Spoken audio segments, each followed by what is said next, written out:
I never thought I'd be writing about my life here, but things have gotten so bizarre that I need to get this off my chest.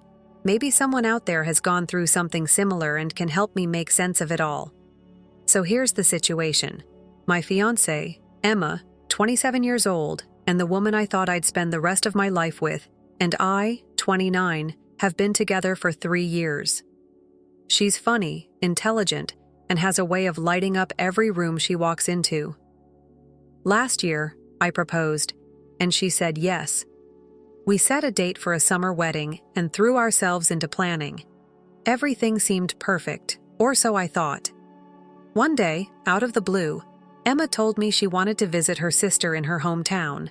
She said it had been a while since she'd seen her family, and I didn't think much of it. She packed a bag, kissed me goodbye, and promised to be back in 2 weeks. At first, it all seemed normal. She texted me the first night to say she'd arrived safely, and I felt reassured. But then the next day, she called me and dropped a bombshell. "I think I need some time to think," she said.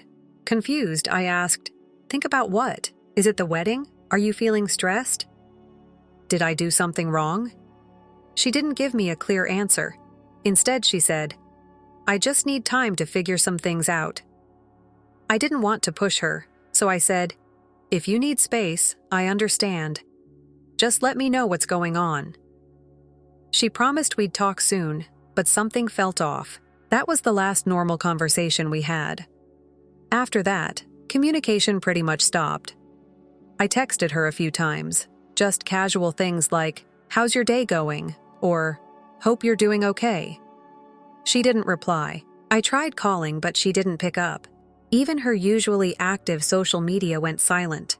I reached out to her sister, hoping for some insight. All I got back was a short, "Haven't seen her much, sorry." It felt like I was being shut out from all sides. By the end of the first week, I was losing sleep. My friends tried to reassure me, saying she probably just needed a break, but that didn't sit right with me. Emma wasn't the type to disappear without explanation. We hadn't fought or had any issues leading up to this. It felt like she'd flipped a switch, and suddenly, I was alone. The first few days after Emma's call felt surreal, like I was stuck in some strange limbo. I kept replaying her words in my head, trying to make sense of what had happened. I need time to think. About what? We were happy, or so I thought. We were picking out wedding venues just days before she left. How do you go from planning a future together to radio silence in less than a week? I told myself she needed space. Maybe she was dealing with something she didn't know how to explain yet. I didn't want to jump to conclusions, but as the days stretched into a week, I couldn't shake the feeling that something wasn't right. I tried to distract myself, work, hanging out with friends, even going for late-night runs, but nothing helped. Every time my phone buzzed, I'd grab it, hoping it was Emma. It never was. The worst part, I had no idea what she was doing or why she was shutting me out. By the second week, I was getting desperate for answers. I started noticing things that didn't add up. She wasn't just ignoring me, she was disappearing entirely. No social media posts, no updates from her family. It was like she'd vanished. I even checked her Instagram a few times, hoping to see a random photo or story that would give me a clue. Nothing. My mind went to dark places. Was she really staying with her sister? What if there was someone else? I hated thinking like that, but the silence was eating me alive. We'd always been honest with each other, or so I believed. Now, I was questioning everything. One night I decided I couldn't sit in the dark any longer. I called her sister again. "Hey, I don't mean to bother you, but have you seen Emma? She said she was staying with you, but I haven't heard from her." Her sister hesitated before responding. "Oh, she's been kind of busy. I haven't really seen her much." Busy? Busy doing what? It didn't make sense, but her sister's tone told me there was more she wasn't saying. I wanted to push for answers, but I didn't want to come across as the paranoid fiancé. So I just said, "All right, thanks," and hung up. By the end of that second week, I hit my breaking point. If Emma needed time, fine. But the way she was handling it, ghosting me, leaving me to fill in the blanks, wasn't fair. I felt like I was losing my grip on reality, constantly wondering if I'd missed some sign, some warning that this was coming. I decided I couldn't sit around and wait any longer. If Emma wouldn't tell me what was going on, I'd find out myself. One Friday afternoon, I packed an overnight bag, fueled up my car, and made the drive to her hometown. The entire ride, my emotions swung between hope and dread. Maybe she was just overwhelmed. Maybe it wasn't as bad as I feared, but deep down, I knew better. My gut told me something was wrong, and I was about to find out just how bad it was. When I pulled up to her parents' house, my hands were shaking. I knocked on the door, half expecting no one to answer. After a moment, Emma opened it. The look on her face said it all. She wasn't expecting me. For a moment, we just stared at each other. She looked like a deer caught in headlights, and I could feel my stomach sink. Hey, she finally said, stepping aside to let me in. Her voice was shaky, almost like she was nervous. I didn't think you'd come. I walked inside, the weight of the past 2 weeks pressing down on me. The house felt empty and quiet, too quiet. We sat down in the living room, and for the first time in our relationship, it felt uncomfortable. There was no warmth, no ease in our conversation. She started with small talk. How was the drive? Did you hit traffic? Want something to drink? I wasn't there to talk about the highway or have a cup of tea. My patience was already thin. Emma, I said, cutting through the awkwardness. What's going on? Why haven't you been answering my calls or texts? She hesitated, her eyes darting around the room. I've been trying to figure some things out, she said softly, almost too quietly to hear. Figure what out? I asked, my voice steady but firm. We're supposed to be planning a wedding, Emma. You've been gone for 2 weeks, and I've heard nothing from you. The silence stretched between us until she finally blurted out. I ran into my ex. Her words hit me like a punch to the gut. My mind raced, trying to process what she'd just said. What do you mean you ran into your ex? I wasn't planning on it, she said quickly. It just happened. I saw him at the grocery store, and we started talking. Talking? I repeated, my voice rising slightly. And you couldn't tell me about this? She looked down at her hands, fidgeting with a bracelet. I didn't want to upset you until I knew how I felt. How you felt? I echoed, disbelief creeping into my voice. Emma, we're engaged. We're planning a life together. And you're telling me you're sorting out your feelings for your ex? She didn't answer, and the room fell into an uncomfortable silence. I felt like the floor had been ripped out from under me. I sat there staring at Emma, her words still echoing in my head. Sorting out your feelings for your ex? How did we even get here? Just weeks ago, we were finalizing flower arrangements for our wedding. Now, she was sitting across from me, fumbling to explain why she'd ghosted me to spend time with some guy she used to date. I leaned forward, trying to stay calm. So let me get this straight, I said slowly. You came here, ran into your ex at a grocery store, and decided it was a good idea to spend the last 2 weeks figuring out if you still have feelings for him, and you didn't think I deserved to know about this. Emma flinched at the sharpness in my tone. It wasn't like that, she said quickly. I didn't plan any of this. I wasn't sure how I was feeling, and I didn't want to make a mistake. A mistake? I repeated, my voice rising. Emma, we're engaged.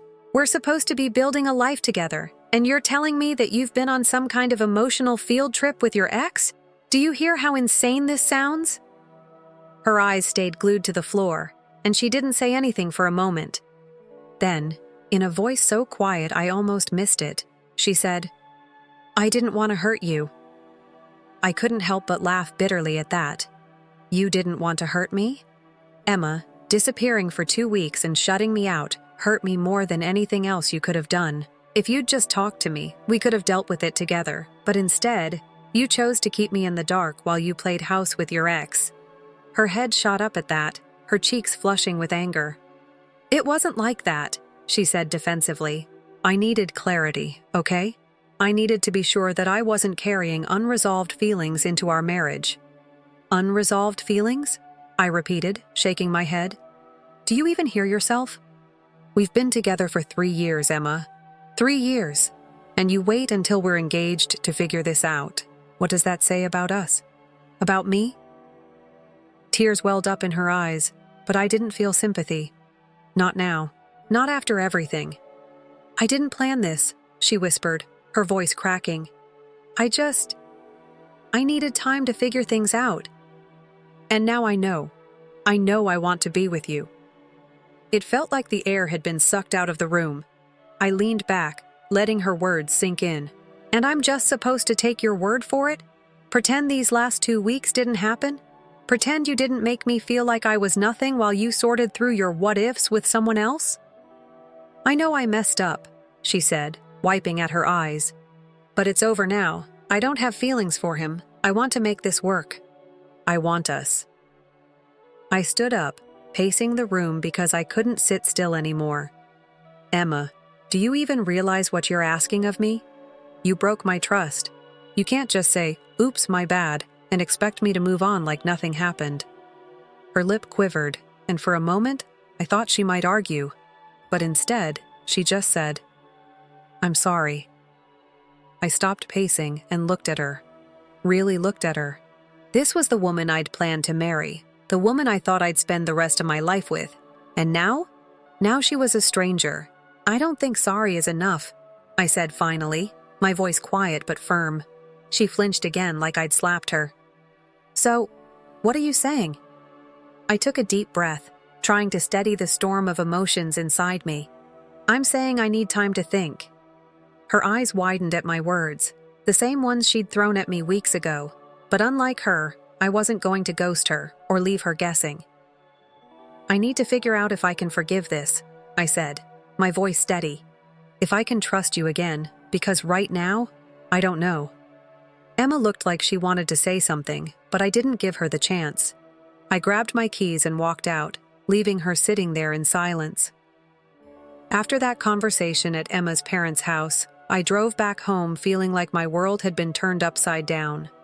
The silence between us after I left wasn't just awkward, it was definitive.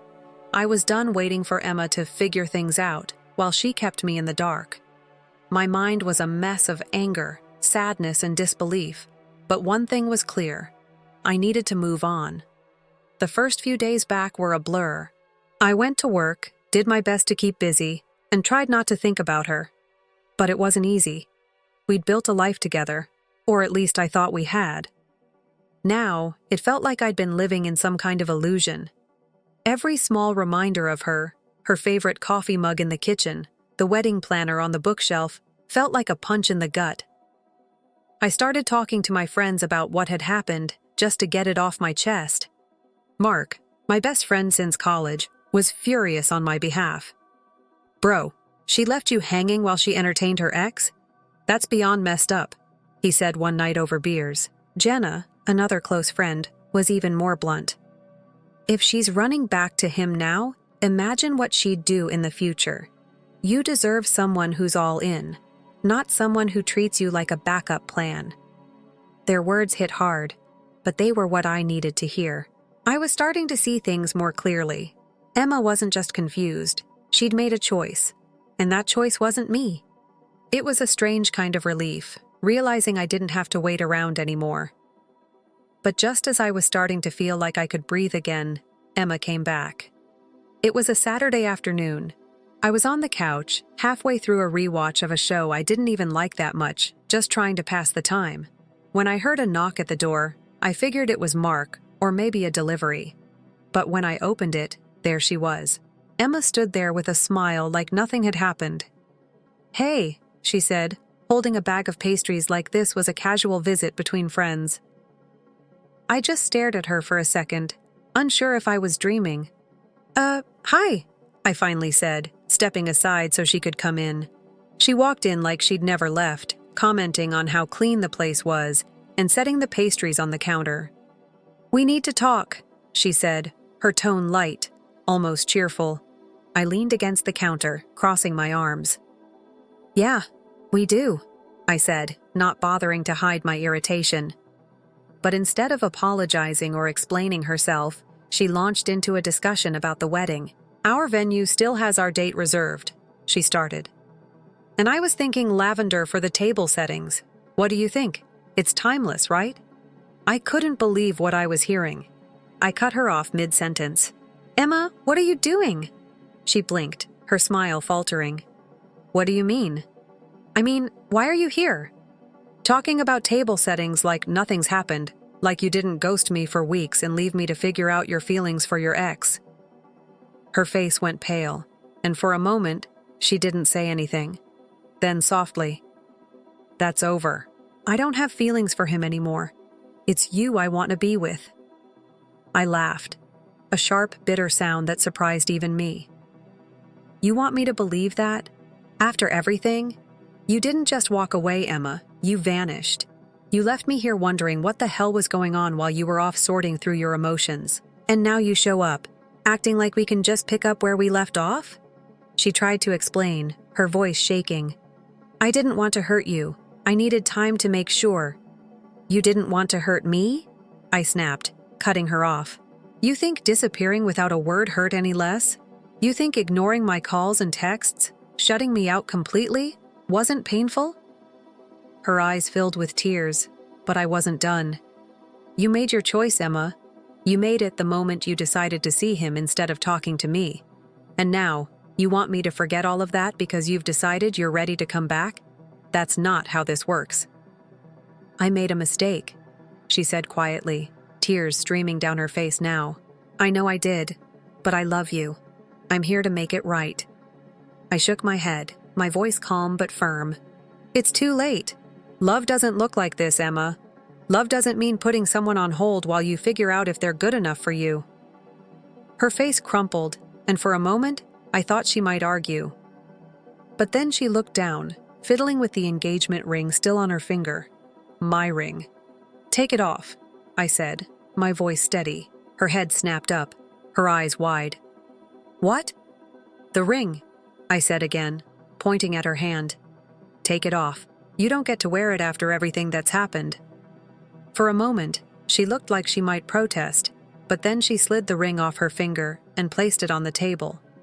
She stood there, staring at me, as if waiting for me to change my mind. I didn't.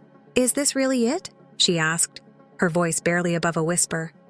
Yes, I said, meeting her gaze. I'm done. I deserve better than this, and you know it. Her lips trembled, but she didn't say anything else. She just turned and walked to the door. I stood there watching her leave, feeling a strange mix of relief and sadness. When the door closed behind her, I sat on the couch and stared at the ring on the table. It felt surreal, like the past few weeks had been some twisted dream. But as I sat there, one thing became clear. I'd made the right decision. I wasn't going to be someone's second choice. Not now, not ever. After Emma walked out that day, the house felt eerily quiet. It wasn't the kind of silence that eats at you. It was the peaceful kind, the kind that comes when you finally let go of something that's been weighing you down. For the first time in weeks, I felt like I could breathe. I wasn't naive, though. I knew moving on wouldn't happen overnight. There were still traces of her everywhere. Photos on the wall, a sweater she'd left draped over the back of a chair, even the damn playlist we'd made together that still popped up in my shuffle. I decided it was time to clear out the physical reminders. I boxed up her things, put them in the closet, and rearranged the living room just enough to make it feel like my space again. It was a small step, but it helped. Life didn't magically get better, though. There were still moments when I'd catch myself staring at my phone, half hoping she'd text, even though I knew better. Work was a good distraction, and my friends kept me busy with late-night gaming sessions and weekend hangouts. I wasn't exactly happy, but I wasn't drowning anymore either. Then, just as I was starting to settle into this new normal, I got a text from someone I wasn't expecting. Mia. Mia was one of Emma's friends. We weren't particularly close, but she'd always been friendly whenever we crossed paths. Her message was casual, just a quick, "Hey, I heard about the break. Just wanted to see how you're doing." At first, I wasn't sure how to respond. Was this some kind of setup? Was she fishing for info to report back to Emma? But after staring at the text for way too long, I decided to reply. "Hey, thanks for checking in. I'm doing okay, I guess." Her response came almost immediately. Breakups suck. Been there. If you ever need to talk, I'm here. I didn't know if I needed to talk, but it felt nice having someone reach out. We ended up texting back and forth for a while. She asked about work, hobbies, random stuff that had nothing to do with Emma. It was refreshing. For the first time in weeks, I felt like someone saw me, not just the mess Emma had left behind. A few days later, Mia suggested we grab coffee. At first, I hesitated. I wasn't sure if I was ready to be around someone who reminded me of Emma, even indirectly. But Mia was persistent, and eventually, I agreed. "Come on," she texted. "It'll be good for you to get out of the house." When we met up, it wasn't anything special, just two people talking over coffee. She asked about my work and shared some funny stories from hers. We laughed about stupid things, like the time I got locked out of my apartment in college wearing nothing but a towel. For the first time in what felt like forever, I wasn't thinking about Emma or the disaster of our relationship. But then, Mia said something that caught me off guard. "You know, you deserve someone who appreciates you, someone who doesn't take you for granted." I didn't know how to respond. Part of me wanted to agree, but another part felt like she was pushing for something more than just friendship. "Yeah, I guess," I said, keeping my tone light. The thing is, I wasn't interested in Mia like that. She was nice, sure, and it felt good to talk to someone who wasn't wrapped up in all the drama, but I wasn't ready for anything beyond that. My heart still felt too heavy, and honestly, I didn't want to risk making things even messier than they already were. Mia didn't seem to get the hint, though. She started texting me more, sending memes and asking if I wanted to hang out again. She wasn't overbearing, but it was clear she was testing the waters. One night, she asked if I wanted to grab dinner. I tried to politely decline, but she pushed back. "It's just dinner," she said. "Don't overthink it." So, I went. But as soon as I walked into the restaurant and saw her sitting there, dressed like it was a date, I regretted it. I'd shown up in a hoodie and jeans, hoping to keep things casual, but it was clear she had other ideas. The conversation was fine, but there was this underlying tension I couldn't ignore. Every time she laughed a little too hard at my jokes or leaned in just a bit too close, I felt more uncomfortable. By the time we finished eating, I knew this had to be the last one-on-one hangout. When I got home, I decided to make things clear. I texted her, "Hey Mia, I really appreciate you being there for me lately. It's been a lot, and I'm grateful. But I want to be honest, I'm not looking for anything beyond friendship right now." Her reply came quickly. "Oh, of course. I didn't mean to make it weird." I sighed, relieved she'd taken it well, but a part of me wondered if this was really the end of it. Something about the way she'd been acting told me it might not be. Then, just as I was starting to put that awkward dinner behind me, Emma showed up again. I didn't expect to see Emma again so soon, not after how things ended. But life, it seems, has a way of throwing curveballs when you're least prepared. It happened one evening when I was home, unwinding with a show I wasn't even paying attention to. A loud, insistent knock shattered the quiet. My stomach sank the moment I opened the door and saw her standing there. Emma, she looked the same as always, but there was a tension about her, like she was holding herself together by a thread. "We need to talk," she said, pushing past me into the living room before I could respond. I shut the door and turned to face her, already exhausted. "What's this about, Emma?" She spun around, her face set with determination. "Mia." That threw me. "Mia?" I asked, crossing my arms. "What about her?" "She's my friend," Emma snapped. "You've been hanging out with her? Do you have any idea how humiliating that is for me?" I couldn't help but laugh, a short, bitter sound. "Humiliating for you? You ghosted me for weeks while you sorted out your feelings for your ex, and now you're mad because I had coffee with someone." "That's not the point," she shot back. "She's my friend." "It's disrespectful." "Disrespectful?"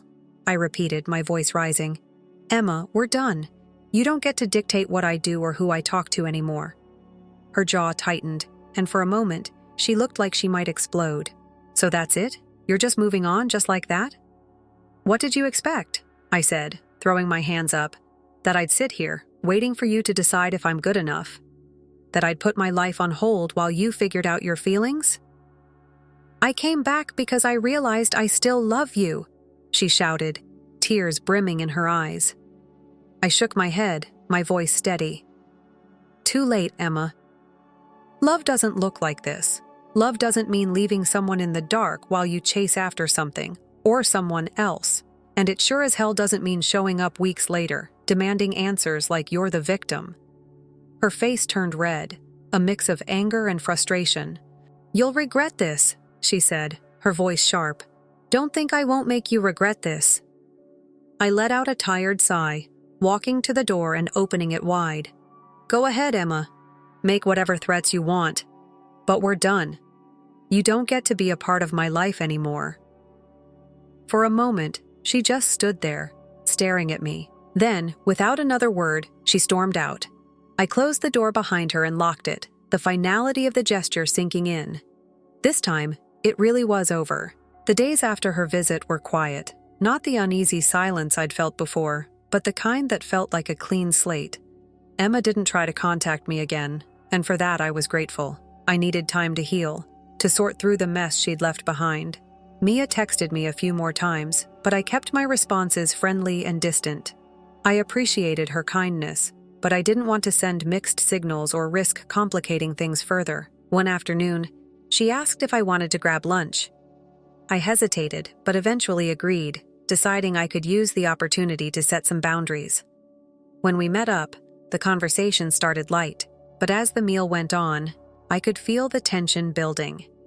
Mia laughed a little too hard at my jokes, leaned in a little too close, and gave me a look that was all too familiar.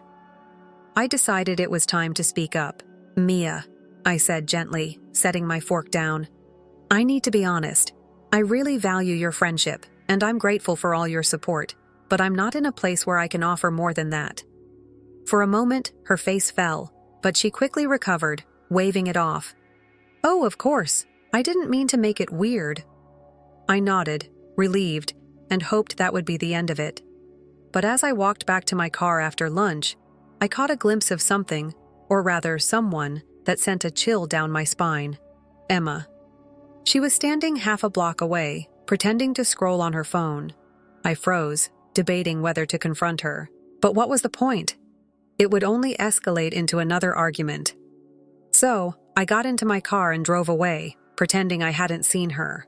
Over the next week, I started noticing her more often.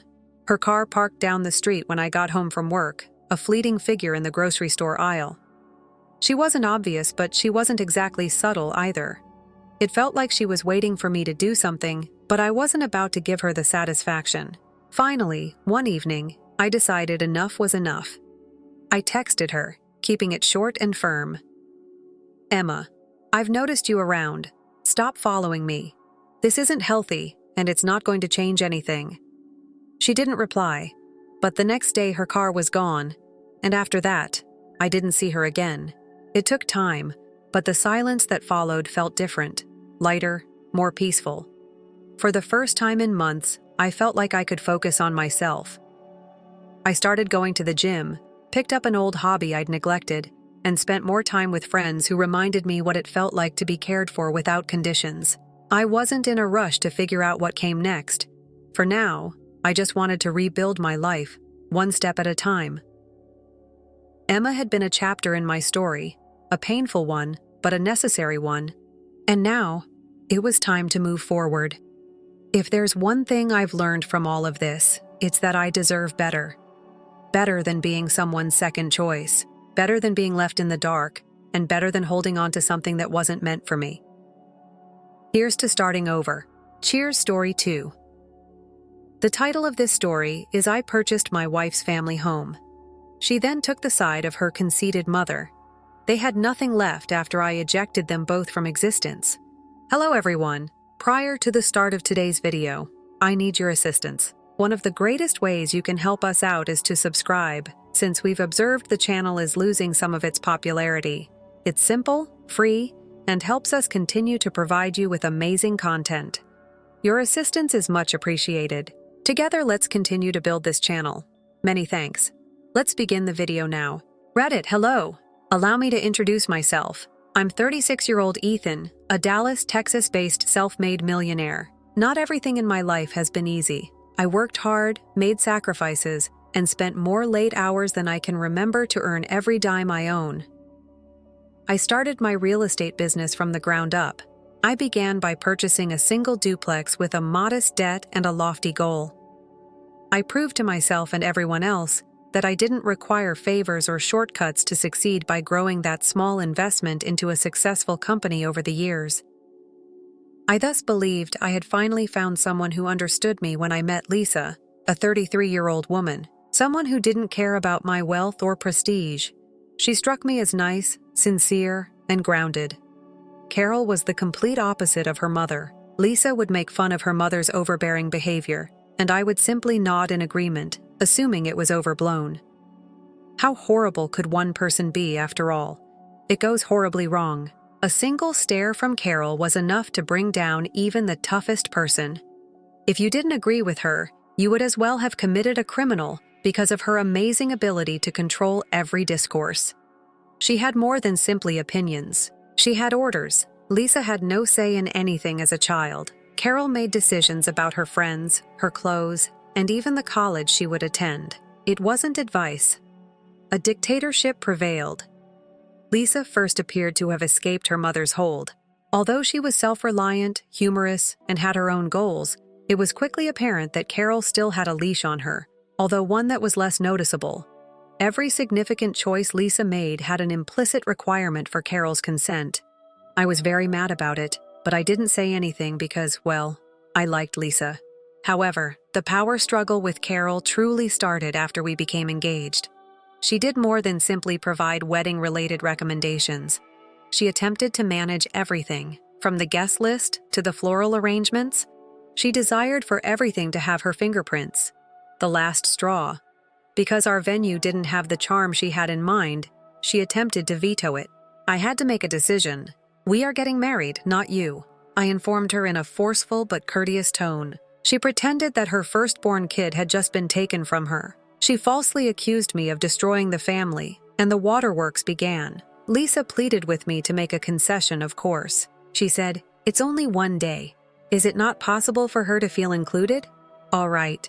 I gave in, but not completely. I stood my own on the important things, but I let Carol choose some of the little aspects, including the dessert menu and table decorations. The wedding was stunning. Despite Carol's interference, it was evident in hindsight that the day wasn't about us. It was to demonstrate that she was still in control. I had to make another difficult decision before the wedding. Please sign a prenuptial agreement, Lisa. I had worked too hard to risk losing everything if things ever went wrong, but it wasn't exactly a romantic gesture. I was surprised at how little resistance Lisa put up. "I understand," she responded. "You want to safeguard the wonderful thing you've created." Her composed response, in my opinion at the time, was an indication of maturity. I would come to understand later that it was likely simply another instance of how Lisa had been conditioned to comply with the wishes of others by Carol's influence. Things were going well for a while. Life as a married couple was wonderful. Lisa was caring, encouraging, and all I could have wanted in a spouse. Every week we tried different restaurants, went on trips, and even began discussing the possibility of purchasing a vacation house. Together, we seemed to be creating something strong, but Carol was always there, ready to agitate things again, like a storm forming in the distance. I had no idea that the drama with Carol was only beginning. She wanted more than merely to be in our lives. She desired to be the focal point. If I thought it was difficult to confront her throughout the wedding planning, I had no idea what was about to happen. Carol wasn't only intrusive, she was cunning, strategic, and just unrelenting. And she had no intention of letting me or anybody else prevent her from achieving her goals. Carol and her husband Frank made the decision to sell their Austin home around 6 months ago. It was, how should I phrase this politely? A shithole? A rickety old money hole. It had once had potential but had been neglected for decades. The kitchen appeared to have not been renovated since the 1980s. The plumbing moaned, and the roof leaked. There was also Carol's trademark flowered wallpaper all over the place. The house was actually a horror. Lisa was the first to answer the phone. Carol presented the notion as though it were a once-in-a-lifetime amazing chance. "Both of you ought to purchase it. Keep it in the family," she said. I laughed uncontrollably when Lisa brought it up to me. "Do you wish for us to purchase that home? The one that's crumbling?" Lisa tried to convince me of the concept by saying, "It's not that bad. It only requires some care." I could see the direction of this. Lisa was watering the seed that Carol had sown. I wasn't biting, though. "That house needs more than a little TLC, darling. An exorcism is required, and a bulldozer most likely." But Lisa didn't slow down. She continued giving us reasons to purchase it. "I grew up there," she added. "Since it's family, we would receive a tremendous deal. Carol even suggested that it would be a wise investment for us to convert it into a rental home." The lady persisted. At last, I said to Lisa, "Let's do the math." I wasn't going to base my choice on guilt trips or nostalgia. In order to estimate the repairs, I met with a buddy who is a contractor. The decision? The cost to bring the house up to code was at least $150,000.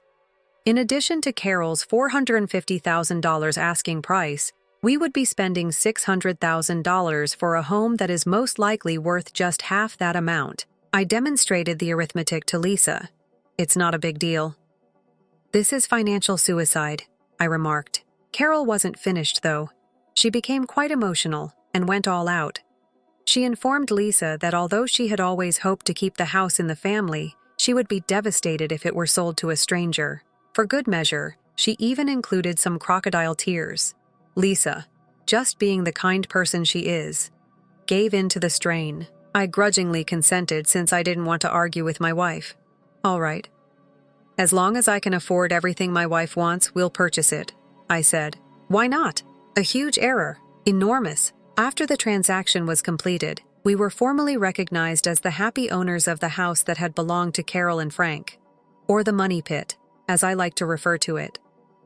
Naturally, Carol was quick to give herself a pat on the back. She smiled as if she had found a solution to world hunger and remarked, "You're doing the right thing." There are a lot of memories in this house. Yes, recollections of poor choices and expensive fixes. The issue arose very instantly. We started by finding mold in the basement. There was a new problem every time I looked back. Carol, meantime, was living it up in her new, smaller home, totally unaware of it, or simply unconcerned about the mayhem she had left behind. Carol wanted us to do more than simply purchase the house. Oh no, she wished for us to keep it safe. She had come by at random to give us unsolicited advice on what repairs to prioritize or how to decorate. "The old cabinets cannot be torn out," she added. "They are the house's originals. The original woman. They were decaying." I quickly realized that this had nothing to do with the home. It has to do with control. Carol wasn't only trying to vent her troubles on us. She desired to be active. She was determined to keep pulling on the home, which was her leash. Carol unexpectedly stopped over one day with a bunch of picture albums. She wanted to show us how the mansion looked in its heyday so we could plan the improvements. I didn't believe it. I tried to make things polite by saying, "We've got it under control, Carol." But she wouldn't have it. She said in a dramatic voice, "This isn't just any house. This is the heritage of our family. Legacy?" Only a headache was being passed down from that house. When Carol proposed that we temporarily move in with her and Frank while we remodeled, things truly went south. "We can all be closer as a family and you'll save money," she remarked. My coffee almost suffocated me. More intimate as a family. I said, "We recently purchased your home, Carol. Isn't that enough close?" To her credit, Lisa also didn't appear very excited about the prospect. Carol, however, had a knack for wearing people down. To get her to stop, she would persist in probing until you eventually gave in. Frank began acting strangely at this point. He would give me a call to inquire on the status of the renovations or whether we needed assistance. I initially assumed he was only being pleasant, but there was a strange tone in his voice. He seemed to be searching for information. I dismissed it, assuming he was only attempting to maintain his involvement. I didn't realize that Frank had a secret since Carol was so engaged in the house, one that would expose the entire situation. I can't believe I let things to get this far in retrospect. However, It is simple to become entangled in the web of someone as entitled as Carol. She played Lisa like a violin and knew just what buttons to press. I wanted to think that purchasing the house was only a setback and that we could work things out. But I knew better in my heart. Not only was the home a poor investment, a Trojan horse was involved. Carol's ambitious plan to take over our life when we moved into the house was also contained inside. I believed that the worst of the drama was over. Although the place was a complete mess, I believed that we could make it habitable with time, money, and effort. Carol's death grasp on the land and us was something I didn't anticipate. Like most nightmare situations, it began modestly. The couch, which I clearly remembered being against the far wall that morning, was now angled awkwardly toward the fireplace when I returned home from a long day at work one afternoon. Additionally, other throw pillows that I didn't recognize had materialized out of thin air. "Have you moved the furniture?" I questioned Lisa. Confused, she raised her head from her phone. "What?" Both of us dismissed it. Perhaps Lisa had simply forgotten to move it. Or perhaps I was going crazy. It wasn't important enough to worry about. Then it occurred once more, and once more. They moved the coffee table to a strange location. Little items would vanish, and kitchen chairs would be switched around, similar to my preferred travel mug. Nor was it merely furniture. I vowed fervently that I had never touched the bathroom sink when it was left running at full blast. "Really, Lisa?" Following the third or fourth incident, I said, "Are you certain you're not trying to trick me? Because it's not funny if you are." She rolled her eyes. "Ethan, I have better things to do than play musical chairs with the furniture." At this point, I was starting to get paranoid. Something felt off, but I couldn't put my finger on it. It wasn't until one particularly hot afternoon that the truth finally hit me in the face. Literally, I walked into the house and was immediately greeted by the overpowering scent of Carol's perfume. That sickly floral stench, she practically bathed in it, was unmistakable. "Lisa," I said, trying to keep my cool, "did your mom stop by today?" She frowned, clearly annoyed by my question. "No. Why would she?" I didn't push it, but my gut told me otherwise. Carol was here. I just didn't know how or when, but I was determined to find out. The next weekend, while Lisa was out running errands, I installed security cameras around the house. I didn't tell her. I knew she'd call me paranoid and blow it off, but I needed proof. Something concrete to confirm I wasn't imagining things. Sure enough, the cameras paid off. For the very next week, I got a notification on my phone while I was at work. There she was, clear as day Carol in all her nosy glory, letting herself in with a key. She waltzed around like she owned the place, snooping through drawers, moving stuff around, and even tossing out a couple of my things that apparently didn't meet her standards. She didn't just visit. She acted like the house was still hers. I was furious when I got home that night. I confronted Lisa with the footage. "Look at this," I said, shoving my phone in her face. "Your mom has been breaking into our house. She's throwing my stuff out. This is insane." Lisa watched the video, her face a mix of shock and discomfort. But instead of siding with me, she said she's not breaking in. She's just visiting.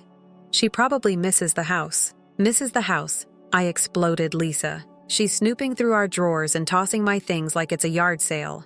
This isn't normal." Lisa defended her mom as you. "She's not doing any harm. She's just having a hard time letting go." I couldn't believe what I was hearing. Carol had crossed every boundary imaginable, and Lisa was acting like I was the crazy one for being upset. But I wasn't about to let it slide. I told Lisa point blank, "If she steps foot in this house again without our permission, I'm calling the cops." Of course, Lisa ran straight to Carol with this, and you can imagine how that went. Carol called me the next day, sobbing hysterically. She accused me of being disrespectful and heartless, claiming I was ruining her memories. Apparently, changing the locks was akin to stabbing her in the back. I didn't care. I wasn't about to let her keep treating our home like her personal playground. That's when Carol went nuclear. She started spreading rumors to family members, saying I was trying to cut her out of Lisa's life and destroying her legacy. She even called Lisa multiple times a day, crying about how she felt betrayed. And of course Lisa fell for it again. Maybe we could give her a key. Lisa proposed one night like it was the most normal thing in the world. Just for emergencies. Absolutely not, I responded, my patience hanging by a thread. She's already demonstrated she can't respect limits. This is our house now, Lisa, not hers. One night, Carol came up at the house, knocking on the door and asking to be allowed in. I declined. She yelled at me through the door, calling me every name in the book. I stood my position, although the whole neighborhood certainly heard the uproar. Later, Lisa attempted to play mediator. She's simply sad, she said. Doesn't she have the right to storm in and have a tantrum because you know how emotional she gets? I fired back. I'll establish boundaries with her if you won't. The house began to feel less like a home and more like a battlefield. I couldn't stop watching over my shoulder, wondering what Carol would do next. She wasn't only touching us. She was pushing herself to the limit to see how far she could go before I lost it. And I was near, I tell you. Very near. I was at my wit's end by the time Frank called to speak. Between Carol's frequent unannounced visits, her outbursts, and Lisa's unrelenting support for her. I honestly didn't have high expectations when Frank proposed that we meet for coffee. Normally, Frank was silent. The type of person who kept his head down and nodded in agreement with Carol's tirades. I wasn't ready for what he told me, but I assumed he could be trying to make things more amicable. We got together at a little eatery close to my workplace. When I entered, Frank was already seated in a booth. He was drinking a black coffee and was more anxious than I had ever seen him. The man wasn't very healthy, but on that particular day, he appeared extremely gaunt. I could tell he wasn't there to make small talk when he gestured for me to sit down. Ethan. He began to lean in as if we were about to talk about secret information. Now you have to know anything about Carol. Even though I wasn't a huge fan of Carol, it was unnerving to hear Frank say it out. Seemingly concerned that someone may overhear, he looked around the diner. Then revealed a secret. He said that Carol had been organizing this for months. She had a plan to sell you the house. I gazed at him, attempting to comprehend his words. What's the plan? I inquired. What are you discussing? Frank scratched his temples and moaned as if this were physically agonizing. She intended you to purchase the house, get overburdened with renovations, and then resell it to us. She would then insist that you and Lisa move in with us. I blinked, astonished. Hold on, what? How could she possibly want that? She desires authority. Frank looked embarrassed as he acknowledged, control has always been her goal, above Lisa. Above everything. I remained silent for a minute. I simply sat there and let the words to fully register. Carol had always been intrusive with her pranks. However, this manipulation was on a whole other level. She wasn't only interfering, she was plotting, committing a lengthy scam to get a permanent place in our life. Frank may have misunderstood my silence because he immediately continued, Ethan? I didn't agree with it. You know how she is, even though I told her it was a poor idea. She doesn't pay attention to others. I laughed resentfully. Yes, I'm not joking. Frank then traversed the table with an envelope.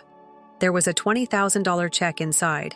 This is all I could come up with, even though I know you spent a lot more money remodeling the house. This is how I'm going to make it right, he said. If you agree to sell the house back to me, I'll give you the remaining funds you used to buy it. I glanced at the check, my thoughts racing, without Carol noticing. I wanted to tear it up right then and there. The money wasn't the point here. The principle was at issue. Carol had manipulated Lisa into persuading me to purchase her childhood house by using her affection for it as a weapon. Frank was now attempting to purchase my quiet. I pushed the envelope back toward him and said, I don't want your money. All I want is for your wife to avoid me at all costs. With a disappointed expression, Frank sighed once again. Ethan, I can't control her. I've tried. I promise. I was more angry than I had been in a long time when I left the diner. All I had suspected was verified by Frank's confession. Carol wanted more than just the house. She desired to control us and have complete control over our lives. Lisa, too. She was blind to it. She didn't want to. Or worse. I sat Lisa down that evening and told her everything. I explained everything. The actual repair costs. And Frank's admission of Carol's devious scheme. In the hopes that it would finally open her eyes, I even told her about the $20,000 bribe. However, Lisa turned everything on me rather than being shocked or upset with her mother. "Demonizing her is your obsession," she said. She shook her voice. "Despite her flaws, she is my mother. Why are you unable to let it go?" "Give it up," I yelled at Lisa. "She tricked us into purchasing this home so she could repurchase it at a lower cost. She is attempting to take charge of our life. You're simply allowing her to do so. She's only attempting to assist." Lisa responded with a yell. "You're constantly assuming the worst." It dawned on me then that Lisa would not change. No amount of reason or proof could loosen Carol's hold on her. It was too strong. It was a lost struggle for me. After then, things rapidly got out of hand. Carol's shenanigans must have increased when she realized I was onto her. One evening, she arrived at the house with a contractor she had, of course, hired without telling us. She said that by obtaining repair quotes, she was assisting. She created such a commotion when I told her to go that the neighbors came out to see. However, Carol calling the cops on me was the last straw. Yes, you read correctly. She said that by altering the house, I was ruining her property. I gave the police the deed bearing my name when they arrived. Lisa didn't think it was humorous, but they laughed and went. She glared at me and said, "You're just making things worse. How come you can't attempt to be friendly with her?" "Because she's crazy," I yelled, "and you're allowing her to destroy our union." That was the tipping moment. I informed Lisa that she had to decide between her mother and myself. I couldn't continue to live this way, but I didn't want to give an ultimatum. Her response: quiet. She didn't say anything. She simply looked at me with tears in her eyes. I threw her out of the house at the end of the night because she had chosen me, entitled Mother Above Me. That evening when I left the home, I had a strange mixture of relief and rage, relief that I had now realized what I had to do, and rage at Lisa for once again supporting her mother. I had been attempting to use reason with folks who didn't want it for months. They want authority. Carol desired authority over my life, my home, and even our relationship. Lisa, too. She refused or was unable to see it. That night, I would have rather stayed in a hotel. It provided me with the much-needed space. This evening, I relived every disagreement, every red flag I'd disregarded, and every instance in which I'd allowed Carol and Lisa to drive me over the line. The more I considered it, the more obvious it seemed. I wasn't only battling Carol, I was battling Lisa's unwillingness to defend our union. I gave my lawyer a call early the following day to begin the separation procedure. I must defend myself. He didn't need much persuasion, I told him. The guy knew when a client was in over their head since he had dealt with enough ugly divorces. He brought up the prenuptial agreement, reassured me that it would make things easier and provide a small bright spot amid the storm. But I wasn't going to abandon everything without a strategy. For starters, the house was in disarray, but it was still mine. To get rid of the continual memories of Carol's interference, I made the decision to rent it out. I was able to locate a pleasant young couple who were excited to move in thanks to my real estate contacts, pipes that creak and everything. Naturally, though, things are never easy with Carol. The new occupants didn't even move in for a week. They called me frantically. Carol had apparently arrived at the residence, rapped on the door, and demanded entry when they wouldn't allow her in. She yelled something about her home and family rights as she attempted to barge in. "What is she?" Stunned, I inquired. She attempted to shove by us, saying we didn't belong there. We had to contact the police, the tenant stated. The final straw was that I was ready to face Carol head-on, so I drove directly to the home. However, she had left by the time I got there. Fortunately, the renters were uninjured despite being disturbed. I told them that Carol wouldn't bother them again and apologized sincerely. I then gave her a call. "What the devil is wrong with you, Carol?" As soon as she picked up, I made my demand. "Pardon me," she began in a tone that was brimming with false innocence. "You understand exactly what I mean? You arrived to my home. You tried to break into my residence. Have you gone insane? My family lives there." She lost her temper. "I'm perfectly entitled to be there." "No, you don't," I fired back. "I bought it from you. I now own it. I'll file charges if you don't leave my land." Carol gasped dramatically, as if I had just offended her entire family. I hung up before she could answer, saying, "You wouldn't dare try me. That should be the end of it," I thought. Naturally, though, Carol had to exacerbate the situation. I received a notification a few days later. I was being sued by her. She said that by renting out the house, I had broken the terms of the transaction. Ignore the fact that the contract had no such clauses. This was just spite. Carol intended to ruin my life as much as she could. My lawyer told me that the notice was without merit once I emailed it to him. She has no leg to stand on, he remarked.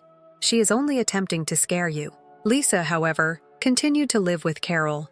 It wasn't exactly sunshine and rainbows, based on what I've heard. According to friends who stayed in touch with her, she appeared to be unhappy. Evidently, living together made Carol's domineering personality even worse. In order to assist at home, Lisa had resigned her work, which essentially meant running errands for Carol and spending the entire day listening to her gripes. I initially felt sorry for Lisa, but then I recalled all the occasions she had favored her mother over me, all the justifications she had offered, and all the evenings I had pondered whether I was the one with the derangement. Pity became confirmation. She had already decided. She was now dealing with the fallout. Fortunately, the case was unsuccessful. Carol's bullshit was instantly exposed by the judge when my counsel filed a move to dismiss. This is obviously a pointless case, the judge stated, hardly masking his annoyance. As the decision was made, Carol's arrogant face turned to one of sheer shame. To make matters worse, she was compelled to pay my legal bills. The greatest thing, though? The renters remained. Despite its peculiarities, they cherished the house and had no plans to leave. They phoned the police whenever Carol attempted to interfere, and they were more than pleased to inform her that she was not the rightful owner of the land. Carol herself eventually had to give up, but Lisa wasn't finished. She phoned me about a month after the litigation disaster. She spoke in a faltering, almost frantic tone. "Can we discuss, Ethan?" Despite my hesitation, I decided to get coffee with her. She had a different appearance when I saw her, weary, defeated, as if her soul had finally been destroyed by the burden of living with Carol. "I messed up," she said. Tears were streaming from her eyes. "I ought to have defended you." It was the apology I had been waiting for us. However, it didn't feel as fulfilling as I had hoped. Perhaps because it was already too late. I wasn't going to go back into the lion's den now that the harm had been done. I apologized, maintaining my tone.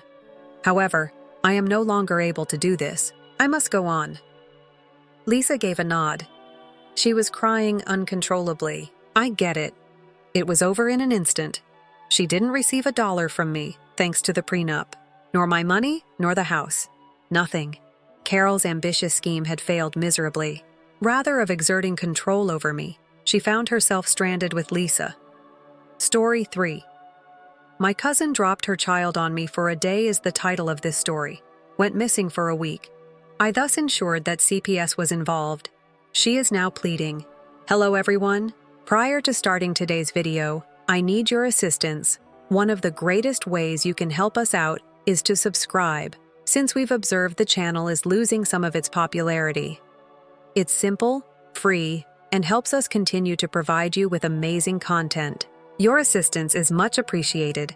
Together, let's continue to build this channel. Many thanks. Let's begin the video now. Okay, so allow me to introduce the scene. Ashley is my name. I'm a 26-year-old woman without children, and like most people my age, I'm just out here trying to figure out life. You are familiar with the procedure. Trying to have fun on the weekends, paying my bills, doing a respectable job, and sometimes feeling like I'm just winging it day by day. Nothing unusual. However, the mood of my cousin Sherry's existence is quite different. Sherry, a 28-year-old woman, gave birth to Penelope, a cute little daughter, last year. I've always been connected to her, like if we were raised together. We have one of those familial ties where we can tell when the other is lying, know one another's humiliating tales, and sometimes still argue like children. When she revealed her pregnancy to me, I was ecstatic for her. Yes, it was unexpected, but I reasoned that Sherry was the best person to handle it. Since she has always been independent, I assumed she would be able to handle this.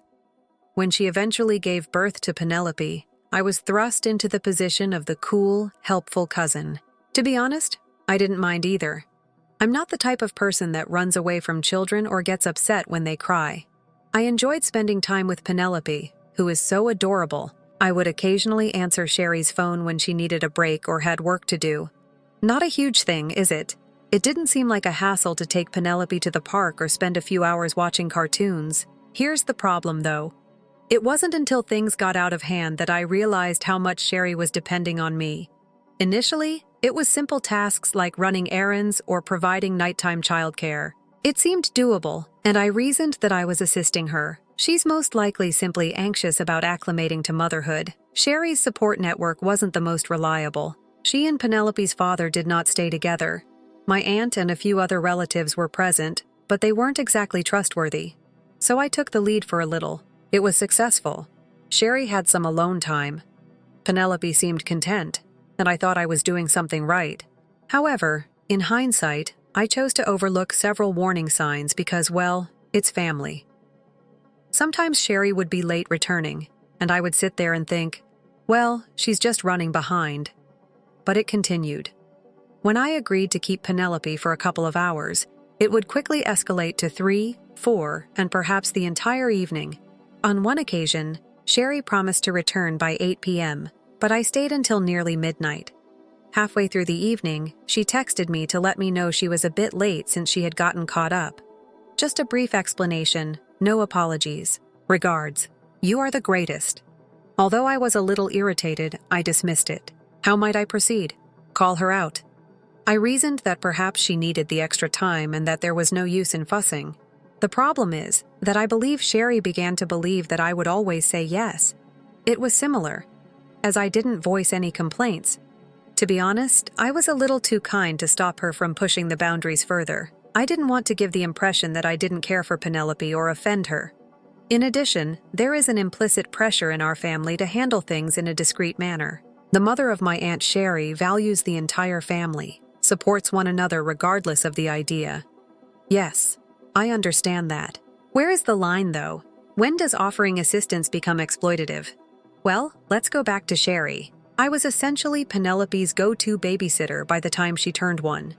It was becoming apparent that I was the go-to person for everything Sherry wanted to do, even though I didn't mind lending a hand occasionally. However, I also had personal matters to attend to. I had friends, interests, a job, and a life outside babysitting, you know. Strangely, Sherry never truly inquired about my well-being. For example, she didn't consider the possibility that I had plans or other obligations. Her needs and timetable were the constant topics. I would attempt to casually bring it up by saying something like, "Hey, I have a lot going on at work this week," but she would dismiss it with a remark like, "Oh, you're so good with Penelope. She adores you. Everything will be well." And I would give in as I didn't want to start a fight. In retrospect, I see that I ought to have established boundaries sooner. I need to have been more explicit about my limitations. However, it's not always that easy. When interacting with relatives, you don't want to cause trouble for someone you care about or be the bad guy. In the hopes that things would ultimately get back in balance, I remained silent and suffered with it. If anything, Sherry began to rely on me more and more, as if I were her go-to answer for all of her problems. Even worse, she didn't think there was anything wrong with it. I was only doing what family is meant to do, in her opinion. However, I began to feel that I was being treated more like a free babysitter than a relative. So let's fast forward to the night that began the whole affair. Sherry contacted me on a Friday night, sounded very kind and informal, and asked if I could watch Penelope while she went out. She promised to return by 11:30 p.m. Since I had nothing important to do that evening, I thought, sure, why not? She frequently asked me to watch Penelope, and I was already quite skilled at it. I also really enjoy spending time with the child. Everything seemed normal when I arrived at her place.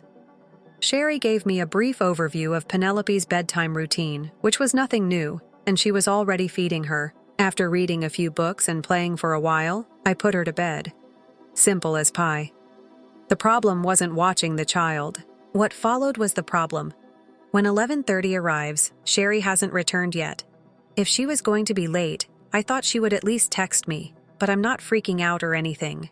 I initially assumed she might have been caught in traffic. I thought, what kind of traffic lasts this long? When midnight finally arrived, Did she choose to travel to a different city by car? I was searching on Google by 1 a.m. Is spontaneous combustion a result of stress? Because I was on the verge of losing it. Midnight comes and goes and still nothing. At this point, I'm starting to get a little worried. I texted her like, "Hey, everything okay? What time are you heading back?" No response. I called her phone and it went straight to voicemail. Now I'm thinking, all right, maybe her phone died or something, but still, I couldn't help but feel uneasy. By the time it hit 1 a.m., I was pacing around her living room, trying to stay calm. I mean, what if something happened to her? It's not like her to completely ghost me. I kept checking my phone every 5 minutes, hoping for a message. Nothing. I didn't want to overreact, but I was stuck in this weird place where I didn't know if I should be mad, worried, or both. Meanwhile, Penelope was sound asleep, completely oblivious to the chaos brewing. By 1 a.m., my brain was spiraling through every possible scenario. Was she okay? Did she run off to join a cult? Was she plotting a surprise heist? I kept pacing the living room like a detective, piecing together a mystery with no clues. Finally, at 3 a.m., my phone buzzed. I nearly gave myself whiplash, grabbing it thinking Sherry had been abducted by aliens or something. Nope. Her text just casually said staying at a friend's. See you tomorrow. Like she was texting a concierge, not the person watching her kid all night. All it said was, "Hey, I'm staying at a friend's tonight. It's late, so I'll just come back tomorrow." That was it. No apology? No. Thank you for staying up all night. Nothing. I sat there staring at my phone like, are you kidding me? I didn't even know how to respond. I was relieved she was okay, and not like, in a ditch somewhere. But I was furious. She didn't even bother to let me know until hours after she was supposed to be back. And the way she phrased it, like it was no big deal, that just made it worse. By that point, I was too tired to argue. I figured, all right, Penelope's asleep. I'll just crash here on the couch and deal with this in the morning. But let me tell you, trying to sleep when you're both exhausted and annoyed is a nightmare. I kept tossing and turning, replaying the whole evening in my head, and wondering what the hell Sherry was thinking. The next morning, I woke up to the sound of Penelope crying. It was around 7:30 a.m., so I'd only gotten a few hours of sleep. I dragged myself off the couch and went to check on her. She was fine, just hungry, and probably wondering where her mom was. I got her some breakfast and tried to keep her entertained while I waited for Sherry to show up. Around noon, Sherry finally called. She didn't sound sorry or even remotely concerned about how the night went down. Instead, she was all cheerful, like, "Hey, thanks so much for watching, Penelope. I really needed that. Can you keep her for the rest of the day? I've got some things I need to take care of." At that point, I was already annoyed, but I didn't want to argue in front of Penelope. So I said, "Yeah, I can watch her today, but you need to come get her later." Sherry agreed. "Yeah, sure." And I thought, okay, at least this is almost over. But then she casually added, "Oh, by the way, I'm thinking about going out of town for a few days. It's just a short trip, but I'll need you to watch Penelope while I'm gone." She said it like it was the most normal thing in the world, like I didn't have my own job or life to deal with. I was stunned.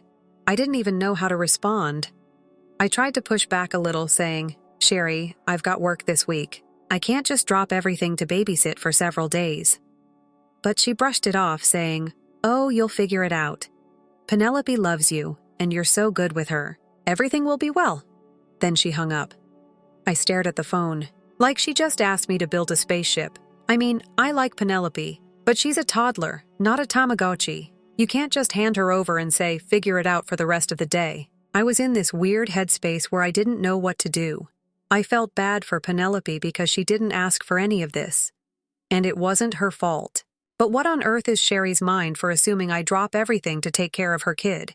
It wasn't fair to me or to Penelope. That night, I started thinking about my options. I could just suck it up and try to make it work. But I knew that wasn't sustainable. I didn't have the experience or the bandwidth to take care of a toddler 24/7 for a week, especially with no warning. Plus, I had work the next morning, a job that I couldn't afford to mess up. But when my alarm went off at 6:30 a.m., I was already exhausted from barely sleeping the night before. Penelope was up early, full of energy, and there was no way I could get her ready, drop her someplace and make it to work on time. so I took the decision to cry out. I promised myself it was just one day, that I'd figure things out by the next morning. But then Tuesday came, and the same thing happened. Penelope required daily attention, and I couldn't bring myself to leave her with anybody since I didn't have a good plan. I called out of work again, feeling bad, but uncertain of what else to do. By Wednesday morning, my manager phoned. She wasn't upset, but she made it obvious that I couldn't keep skipping work without notice.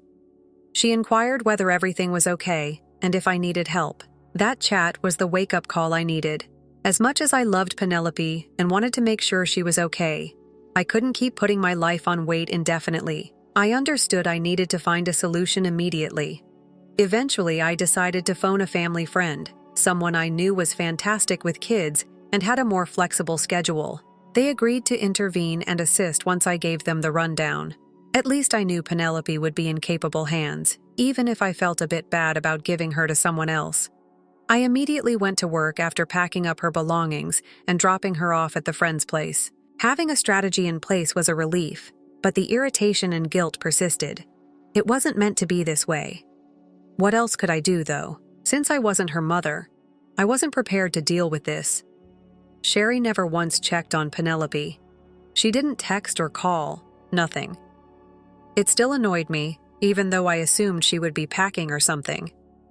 At the very least, wouldn't you want to know how your child was doing? Particularly considering that you recently abandoned her for an unknown amount of time with someone else. Everything about it seemed strange. I was furious. Sherry texted me when I got up the following morning. It was a very informal communication, such as, "Hey, I wanted to inform you that I will be leaving this afternoon. I sincerely appreciate your assistance with Penelope. You save lives. You save lives." That's how she referred to me. She could just phone me anytime she wanted a break. I was at my breaking point. In an attempt to remain composed, I responded back to express my disapproval of the way she had handled things. "Sherry, I don't think you understand how much you're asking of me," I remarked. "I can't just quit my full-time work to spend a week taking care of Penelope. This is unfair to both her and me. Therefore, you must find a solution." What did she say? "I think you're overanalyzing things. You get along well with Penelope, and she loves you back. Only a few days remain." "Calm down," I heard her say that. As if I were the one acting irrationally, I sat there looking at my phone, unsure if I should give her a call or just give in to her demands. However, I knew she wouldn't hear it. Sherry is the type of person who believes that there is no other option. Furthermore, no amount of debate was going to alter that. I then began to consider my next course of action. For a short time, the family friend was good at babysitting Penelope, but I couldn't let them take care of everything alone. Furthermore, I didn't believe Sherry should continue to act as though this was the usual. It wasn't typical. You can't simply leave your child with someone and hope they'll figure it out on their own. Parenting doesn't operate like that. I made the decision to consult my Uncle Sherry's father. He serves as the unofficial referee for the family. He's the one with the whistle and the knock-it-off speech ready to go if the drama gets too intense. He didn't seem shocked when I told him what had happened. He sounded, if anything, worn out, as if Sherry had done something similar at some point before. "This is how she's always been," he continued. "She believes that others will take over for her. She doesn't listen to me when I try to talk to her. Perhaps this will serve as a wake-up call. She needs to be awakened." Perhaps he was correct. Perhaps someone really taking action would be the only way Sherry would understand how serious this was. However, I didn't want to exaggerate, but I also couldn't continue to condone her actions. At that point, I began to consider CPS. I certainly didn't take it lightly, and it wasn't an easy notion to have. Sherry's actions were more than simply inconvenient, though. It was careless to abandon your child without a clear strategy, without communication, and without any genuine concern for her welfare. That is just unacceptable. One of the most difficult choices I've ever had to make was calling CPS. I was always questioning if I was acting appropriately or whether I was exaggerating. However, whenever I considered letting it go, I would think of Sherry's nonchalant abandonment of Penelope, as if it were nothing. It wasn't insignificant. Her child's life was at stake, and someone had to intervene if she was unable to see that. I told the CPS employee about the last-minute babysitting, the poor communication, and how Sherry had abruptly gone without warning. I thought that this matter needed to be handled, but I made it obvious that Penelope was secure with the family friend. I sat there for a while after I hung up, simply trying to take it all in. I was aware that this would blow up in my face. I could already see Sherry yelling at me, accusing me of betraying the family and bringing the rest of them into it since she wasn't the kind to take criticism well. However, I was also aware that I couldn't continue to ignore the situation. The family friend called me later that day. CPS had been in touch with them, and they were sympathetic to the situation. They promised to assist CPS in any way they could and reassured me that Penelope was doing well. It was a great comfort to hear that. While all of this was going on, at least I knew Penelope was secure and receiving care. I didn't hear from Sherry that evening. Nothing. No calls, no texts. A part of me questioned whether she was even aware of what was going on. I was startled awake the very following morning by a loud knock on my flat door. The fact that I already knew who it was made my heart sink. Sherry was indeed there when I opened the door. It nearly made me chuckle. She was furious, but at least she recalled herself as a child. She had a crimson face, she appeared to have not slept at all, and her hair was in disarray. Before I could even close the door, she yelled as she entered like the Kool-Aid man. I thought she might yell. Yes, indeed, following every sentence. What on earth is the matter with you? She paced my living room back and forth while shouting, You reported me to CPS? Are you serious? Are you aware of what you have done? She continued accusing people one after another before I had a chance to reply. She claimed that I had deceived her, destroyed her life, and portrayed her as a bad mother. She claimed that I was envious, vindictive, and unable to comprehend true accountability. She would interrupt me every time I tried to speak. Eventually, I simply stood there and listened to her tirade. To be honest, it was draining. She continued to blame me for everything while utterly disregarding what she had done. You're just bitter because you're child-free and don't understand what it's like to be under this kind of pressure, she even stated at one point. It hurt, not because it was accurate, but rather because it demonstrated how little she understood my perspective. This had nothing to do with my being resentful, childless, or anything like. She had no strategy and no warning when she dumped her child on me. I eventually got a word in after what seemed like a lifetime. Stop it, Sherry, I said, attempting to seem calm. You are not the focus of this. It has to do with Penelope. You didn't ask whether I could take it, and you left her with me for a whole week. That's not acceptable. She is not my daughter. She is yours. The fact that I trusted you annoyed her. She fired back. My family is meant to be you. Family members support one another. Instead, though, you reported me to the authorities. You realize how embarrassing that is? Her mother is me. Not you, no one else. Me. The point is just that, I replied, letting my annoyance finally come out. Because you are her mother, it is your duty to ensure her well-being. You can't simply abandon me and go away. What if I was unable to cope? What would happen if she did? Have you considered that at all? For that, she had no response. Rather, she continued to sidestep the issue, accusing me of exaggerating the situation and stating that I ought to have approached it differently. I asked her what she thought I should do. Simply accept it and continue to look after Penelope forever. She had no meaningful response. She obviously hadn't given this any thought. I was exhausted by the time she eventually departed. Naturally, though, it didn't end there. Other family members began calling and texting me within hours, each with their own thoughts on the matter.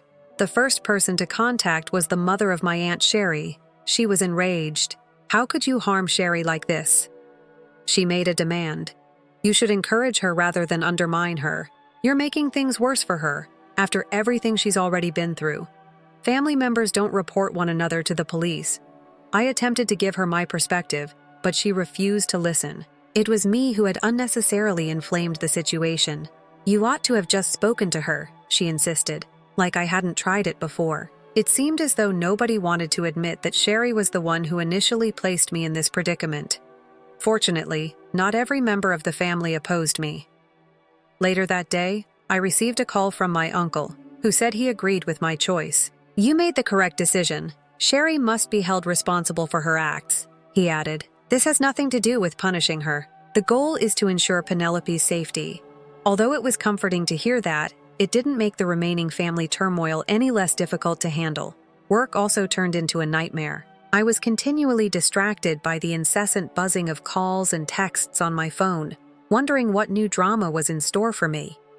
Each time I looked at my alert, because I never knew which family members were upset with me until they brought it up, I even began to fear social gatherings. Everywhere I looked seemed to be someone telling me what I ought to have done differently, and Sherry herself came next.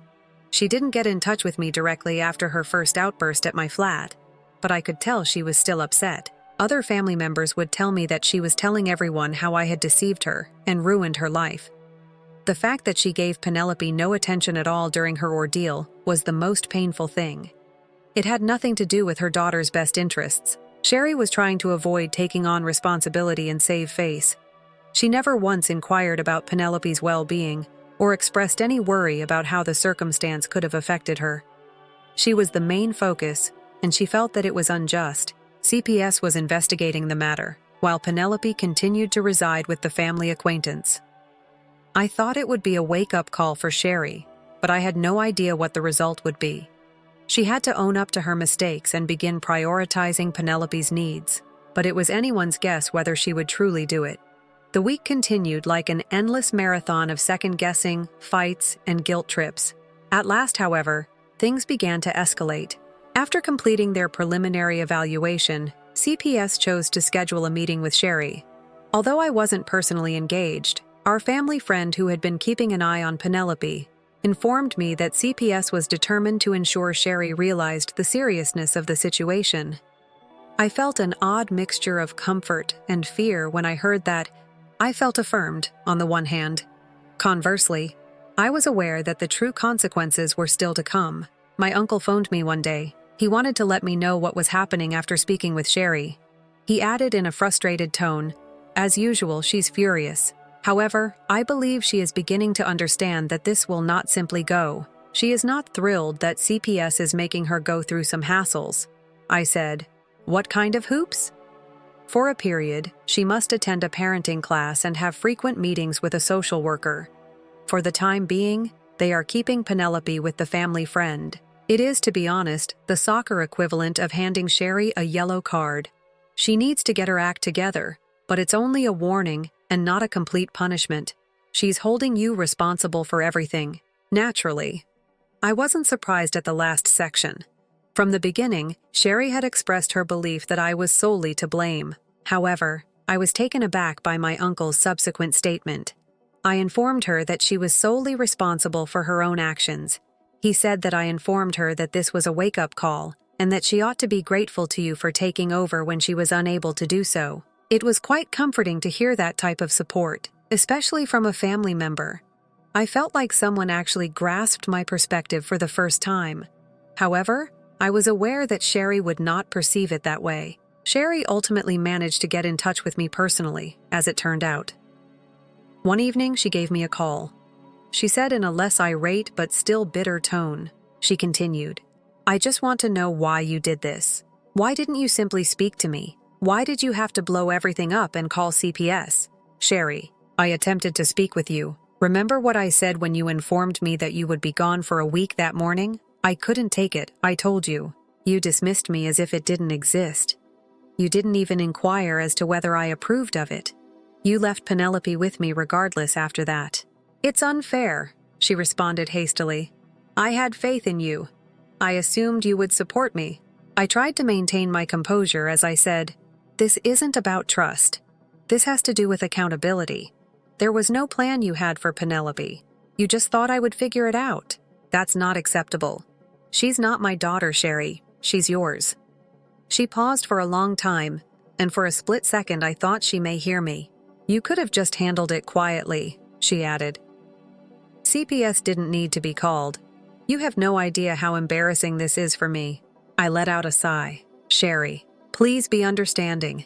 This isn't meant to make you seem bad. This is to ensure that Penelope is secure and that you recognize the gravity of the situation. You can't just abandon her like that and leave your child in the care of strangers." She hung up after muttering something about my being emotional and comparing phoning CPS to neglecting to water her plants. In the days that followed, the family drama began to settle, at least on the surface, even though it wasn't the resolution I had hoped for. Penelope remained with the family friend for a little while longer, while CPS kept working with Sherry. Eventually, my aunt stopped phoning me, but I have a strong suspicion that she still harbors resentment. For a time, the group chat was silent, which was actually a good thing. I believe that everyone was simply exhausted from all of the arguments. For my part, I began concentrating on returning to a semblance of normalcy. I put all of my energy into my career, made new acquaintances, and tried my best to ignore the tension that still existed with some family members. Regaining my time and energy felt fantastic, even if it wasn't easy. A few weeks later, the family friend who had been keeping an eye on Penelope texted me one day. "She is doing quite well. Still her joyful, inquisitive little self," they wrote. "She will soon be able to return to Sherry, according to CPS, but they are monitoring the situation. I just wanted to let you know." Sherry and I are still not really friendly as of right now. I'd want it not to be. When someone crosses my limits, I simply prefer to cut them off from my life. And I've learnt two things, assuming I take anything away from this catastrophe. 1. Always have a solid escape strategy before agreeing to babysit. 2nd, there are instances when playing the villain is simply a means for me to demonstrate that I am the only one with common sense. I'll don the cape if that makes me the bad guy. I also began setting limits, even with my family. Apparently, in this family, yes means open 24/7 babysitting hotline, so I had to start saying no like it was my full-time job. Furthermore, you don't have to tolerate being taken advantage of simply because someone is connected to you. Standing your ground, even if it means upsetting others you care about, is sometimes necessary to do the right thing. I don't regret what I did, even if the trip has been unpleasant and draining. Sherry is being held responsible, and Penelope is safe. If it makes me the villain in the eyes of others, then so be it. That's okay with me, and that's the current situation. I appreciate you following along with me through this tale. Do you believe I overreached myself? If you were in my shoes, how would you respond?